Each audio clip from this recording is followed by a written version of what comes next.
நம்மோடு இது சார்ந்த தகவல்களை பகிர்வதற்காக சைபர் எக்ஸ்பர்ட் திரு கார்த்திகேயன் இணைப்பில் இருக்கிறார். அவரோட பேசலாம்.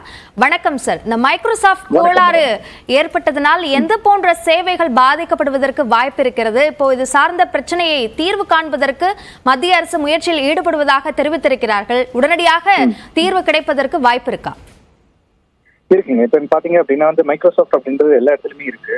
ஸோ இந்தியா மட்டும் கிடையாதுங்க, த்ரூ அவுட் த வேர்ல்டு இந்த அவங்களோட பிளாட்ஃபார்ம் நம்ம யூஸ் பண்ணிட்டு இருக்கோம். அது ஆப்ரேட்டிங் சிஸ்டமா இருக்கட்டும், இல்லை அசூர் கிளவுடா இருக்கட்டும், எதாக இருந்தாலும் நம்ம யூஸ் பண்ணிட்டு இருக்கோம். ஸோ மோஸ்ட்லி பாத்தீங்கன்னா பர்டிகுலர் செக்டர் இல்லைங்க, எல்லா செக்டருமே இதுல அஃபெக்ட் ஆயிருக்கு. அப்போ பேங்கிங் அஃபெக்ட் ஆயிருக்கு, ஏர்லைன்ஸ் அஃபெக்ட் ஆயிருக்கு, டெலிகாம் செக்டர் அஃபெக்ட் ஆயிருக்கு. இந்தியா மட்டும் இல்லை, throughout the world Dubai airlines சிஸ்டமும் அதே மாதிரி தான் இப்போ ஆயிருக்கு. நிறைய கண்ட்ரில யூஎஸ்லையும் இதே தான் ரிப்போர்ட் ஆயிருக்கு. பட் ஸ்லோவா எல்லா இடத்துலையும் இப்போ ரெஸ்யூம் பண்ணி வந்துட்டு இருக்காங்க. ஸோ இன்டர்நேஷனல் ஆர்கனைசேஷன்ஸ் நிறைய இடத்துல இதை கோஆர்டினேட் பண்ணி வருங்க. இப்போ ஒவ்வொரு கண்ட்ரிலையும் பாத்தீங்க அப்படின்னா கம்ப்யூட்டர் எமர்ஜென்சி ரெஸ்பான்ஸ் டீம் அப்படின்னு இருக்கு, சிஇஆர்டி அப்படின்னு இருக்கு. அந்த மாதிரி இந்தியாலையும் பாத்தீங்கன்னா சிஆர்டிஐஎன் அப்படின்னு இருக்கு, சிஆர்டி இந்தியான்றது. ஸோ இவங்களும் மொத்த கண்ட்ரியோட சிஆர்டியோட கோஆர்டினேட் பண்ணி இதுக்கு என்ன ரீசன்ஸ் அப்படின்ட்டு ஐடென்டிஃபை பண்ணிட்டு இருக்காங்க. ஐடென்டிஃபை பண்ணிட்டு அதுக்கப்புறமா என்ன சொல்யூஷன் எடுக்கிறதுன்னு பாக்குறாங்க. இது வரைக்கும் சைபர் அட்டாக்ஸ் எதுவும் ரிப்போர்ட் ஆகல. மேபி டார்க்நெட்ல இருந்து யாராவது அட்டாக் பண்ணிருக்காங்களா, எதனால இது நடந்திருக்கு அப்படின்றது எல்லா இடத்துலையும் பார்த்துட்டு இருக்காங்க. அதை தாண்டி இந்தியாவில் பாத்தீங்கன்னா ஐஓசி அப்படின்னு இருக்கு. So Indian cyber crime coordination centre இருக்கு. அவங்களும் சேர்ந்து ஒர்க் பண்ணிட்டு இருக்காங்க. நிறைய எக்ஸ்பர்ட்ஸோட கலந்தாரோட என்ன பண்றா சொல்யூஷன். அதாவது எக்ஸ்பர்ட்ஸ்னா தமிழ்நாடு மட்டும் கிடையாது, இந்தியா மட்டும் கிடையாதுங்க, உலகம் பூரா இருக்க எல்லாருக்கிட்டையுமே ஒப்பீனியன்ஸ் வாங்கிட்டு இருக்காங்க. அது ரெஸ்டோரேஷனுக்கு பண்ணிட்டு இருக்காங்க. இது என்னன்னா நம்ம நிறைய டைம்ல இந்த சைபர் ஸ்பேஸ்ல சைபர் உள்ள நம்ம சொல்லுவோம் 0 day அட்டாக் அப்படின்னு நம்ம சொல்லுவோம். அப்படின்னா எல்லாமே டிஜிட்டல் ஆயிடும் போது யாராவது ஒரு நாள் திடீர்னு எல்லாத்தையும் அட்டாக் பண்ணா எல்லாருமே பிளைண்ட் ஆயிடும், நமக்கு ஒண்ணுமே தெரியாதுன்ற மாதிரி இருக்கும். ஃபார் எக்ஸாம்பிள் உங்க கையில மொபைல் போன் வச்சிருப்பீங்க, மொபைல் போன் திடீர்னு மிஸ் ஆயிடுச்சு அப்படின்னா உங்களுக்கு அந்த நாளே ஓடாது, அடுத்தது என்ன பண்ணணும்னு தெரியாது, யார்கிட்ட பேசணும்னு தெரியாது, நம்ம என்ன ஷெட்யூல் பண்ணி வச்சிருக்கோம், நம்ம கேலண்டர் என்னன்னு கூட நமக்கு தெரியாது. அந்த மாதிரி ஒரு சுச்சுவேஷன் தான் இப்ப நடந்திருக்கு அப்படின்னா. பட் இதெல்லாம் மேஜர் கம்பெனிஸ் எல்லாமே பேக்கப்ஸ் வச்சிருக்காங்க. அதை வச்சுதான் இப்ப ரெஸ்டோரேஷன் ஸ்லோவா நடந்துட்டு இருக்கு. மேபி இதனோட அவுட்கம் என்ன அப்படின்றது இந்த ஏஜென்சிஸ் எல்லாம் ரிப்போர்ட் பண்ணாங்க, இல்ல மைக்ரோசாஃப்ட் ரிப்போர்ட் பண்ணா மட்டும்தான் எதனால இந்த அட்டாக் நடந்திருக்கு அப்படின்ற தெளிவான விஷயங்கள் நமக்கு தெரியும். ஸோ இதுக்கு மேல நம்ம எப்படின்னா டிஜிட்டல் அப்படின்றத உலகம் இதுக்கு மேல அதை நம்ம ஸ்கிப் பண்ணிட்டு இருக்க முடியாது. பட் அதை மட்டுமே 100% நம்பாம எல்லாத்துக்குமே ஒரு பேக்கப் இருக்கும் அப்படின்றது இதை திரும்ப திரும்ப சொல்லக்கூடிய ஒரு லெசனா இப்ப நம்ம எடுத்துக்கணும்.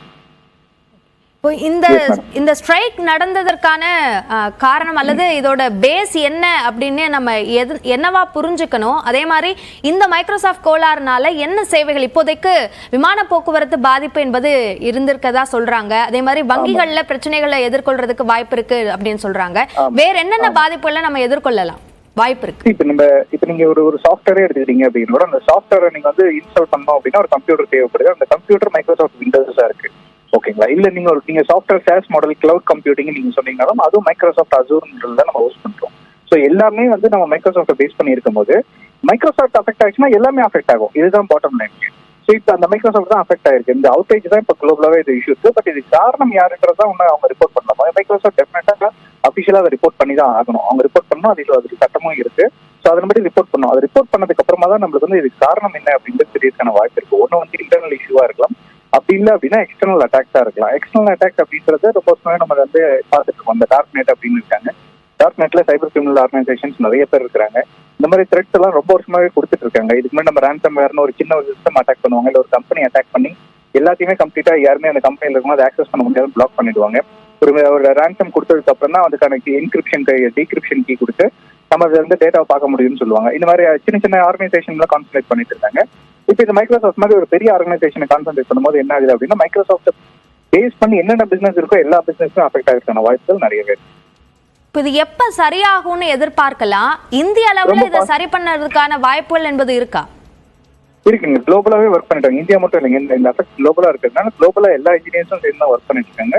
எல்லா கவர்மெண்ட்ஸும் சேர்ந்து தான் பண்ணிட்டு இருக்காங்க. ஏன்னா பிகாஸ் கவர்மெண்ட் ஏஜென்சியும் சில ஹோஸ்டிங்ஸ் எல்லாம் அங்கே இருக்கு. நீங்க கவர்மெண்ட் ஆஃபீஸ் போனீங்கன்னா அங்கேயும் மைக்ரோசாஃப்ட் விண்டோஸ் தான் யூஸ் பண்றாங்க.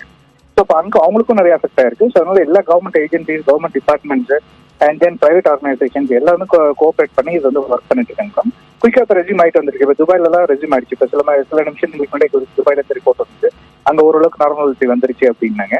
இந்தியாவும் இப்போ கொஞ்சம் கொஞ்சமா ஒரு டெர்மினல் ஏர்போர்ட்ஸ் எல்லாம் ரெடி பண்ணிட்டு இருக்காங்க. ஸோ எல்லாமே குயிக்கா வந்துருக்கு. இது எண்ட் ஆஃப் த டேக்குள்ள எல்லாமே ரிசால்வ் ஆகிறதுக்கான வாய்ப்புகள் நிறையவே. இணைப்பில் இது சார்ந்த பல்வேறு தகவல்களை எங்களோடு பகிர்ந்து கொண்டமைக்கு நன்றி திரு கார்த்திகேயன்.